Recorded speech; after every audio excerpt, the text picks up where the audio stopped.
বুধবার আইপিএল এর প্লে অফের দৌড় থেকে ছিটকে গিয়েছিল সিএসকে। বৃহস্পতিবার সেই তালিকায় নাম লিখে ফেলল রাজস্থান রয়্যালস। জয়পুরে রাজস্থানের বিরুদ্ধে 100 রানে জয় পেল মুম্বাই ইন্ডিয়ান্স। প্লে অফের পথে আরও কিছুটা এগিয়ে গেল হার্দিক পান্ডিয়ারা।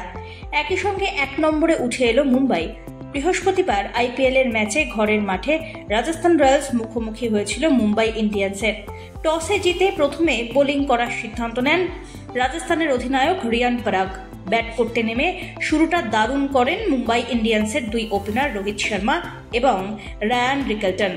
ওপেনিং জুটিতে 116 রান তোলে মুম্বাই। জয়পুরে দুর্দান্ত ব্যাটিং প্রদর্শন করলেন মুম্বাইয়ের 2 ওপেনার। রায়ান 38 বলে 61 রান করে আউট হন।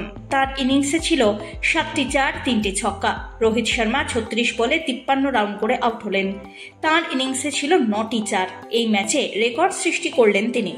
প্রথম মুম্বাই ইন্ডিয়ান্স ক্রিকেটার হিসাবে 6000 রান পূর্ণ করলেন। এরপর মুম্বাই ইন্ডিয়ান্সের ব্যাটিংয়ের হাল ধরলেন সূর্যকুমার যাদব এবং হার্দিক পান্ডিয়া। 2 ব্যাটারি 23 বলে 48 রানে অপরাজিত থাকলেন। সূর্যের ইনিংস ছিল 4টি চার এবং 3টি ছক্কায় ভরা। নির্ধারিত 20 ওভারে 2 উইকেটে 217 রান তোলে মুম্বাই। এদিন রাজস্থান দলের কেউই ভালো বোলিং করতে পারেননি। জবাবে ব্যাট করতে নেমে শুরু থেকেই ফ্লপ রাজস্থানের ব্যাটিং। গত ম্যাচের নায়ক বৈভব সূর্যবংশীর দিকে নজর ছিল, কিন্তু 14 বছরের বৈভব এই ম্যাচে 0 রান করেই সাজঘরে ফিরলেন।